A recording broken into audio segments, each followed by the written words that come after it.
Student, last class में जो आपको कराया गया था वो कराया गया था फॉर्म ऑफ पी क्यू, लेकिन उसके अंदर क्या था, उसमें आपको एक डिजिट दी गई थी 0.6 बार, जिसके अंदर एक डिजिट के ऊपर बार था। लेकिन अब आपको दिया जा रहा है उसका नेक्स्ट स्टेप 0.24 के ऊपर बार है, यानी कि 2 के ऊपर बार है। उसमें 1 के ऊपर बार था, इसमें 2 के ऊपर बार है। इस पैटर्न के आपको केवल 3 सवाल कराए जाएंगे और ये गारंटेड है, जिस बच्चे ने 3 सवाल ये कर लिए, 3 पैटर्न क्लियर कर लिए, वो पी क्यू वाले सारे सवाल सॉल्व कर देगा। तो ध्यान दीजिए, इस सवाल को सॉल्व करते हैं हम। आइए स्टेप आगे बढ़ते हैं। सबसे पहले स्टेप वही रहेंगे जो मैंने आपको पहले वाले सवाल में करवाए थे। पहले मैंने आपको बताया था कि जो भी सवाल हम स्टार्ट करते हैं, सबसे पहले उसे जो भी संख्या दी जाती है, let x is equal to मानते हैं 0.242424। मैंने आपको बताया था कि बार कहीं पर भी आता है, जिस डिजिट के ऊपर बार होता है उसको हम कई बार लिख लेते हैं। ओके, क्योंकि बार का मतलब ये होता है उसे कई बार लिखना। और जो भी इक्वेशन आपकी बन के सामने आती है उसे इक्वेशन फर्स्ट मानते हैं। Okay, that's clear. ठीक है, नेक्स्ट स्टेप में हम आगे बढ़ते हैं। हमारे पास 2 साइड्स हैं, लेफ्ट और राइट। सबसे पहले हम क्या करेंगे, हम ये देखेंगे, मैंने आपको बताया था कि पहले अगर एक डिजिट के ऊपर बार है तो हम उसे 10 से मल्टीप्लाई करते हैं। अगर किसी चीज़ के अगर संख्या 2 संख्याओं के ऊपर बार है तो ध्यान रखना हम उसे 100 से मल्टीप्लाई करेंगे। अगर 3 के ऊपर बार होता है तो हम उसे 1000 से मल्टीप्लाई करेंगे, यानी कि 3 जीरो बढ़ जाएंगे। ओके, तो चलिए हम सवाल ये वाले स्टार्ट करते हैं।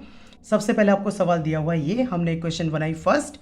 उसके बाद हम पढ़ते हैं मल्टीप्लाई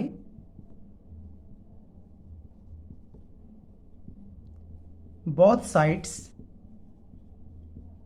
बाय 100 इसलिए क्योंकि 2 डिजिट के ऊपर बार था। ओके, चलिए अब इसे मल्टीप्लाई करते हैं। अगर हम इस साइड को मल्टीप्लाई करते हैं 100 से तो ये 100x आता है। ओके, उसके बाद अगर हम इसे मल्टीप्लाई करते हैं, मैंने पहले भी बताया था कि मल्टीप्लाई नहीं करना है।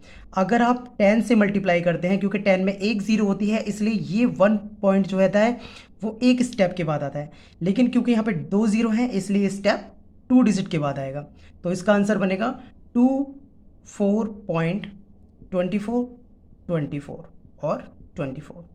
जो भी आपकी क्वेश्चन बनती है वो इक्वेशन नंबर 2 बनती है।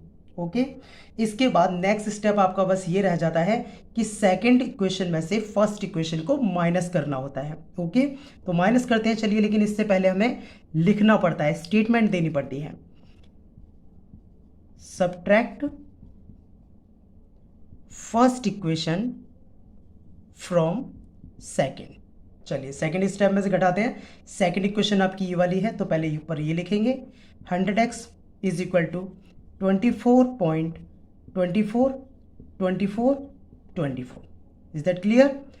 उसके बाद first equation x is equal to 0.2424 और 24। Is that clear. घटाइए, सारे पहले 24 काट देंगे हम, उसके बाद बचेगा 24 इज इक्वल टू 100x में से 1x माइनस करेंगे तो 99x बचेगा। क्लियर है। उसके बाद आगे बढ़ते हैं। मैंने बताया था आपको पहले कि x के बराबर में जो भी संख्या होती है वो सामने वाले के नीचे आती है।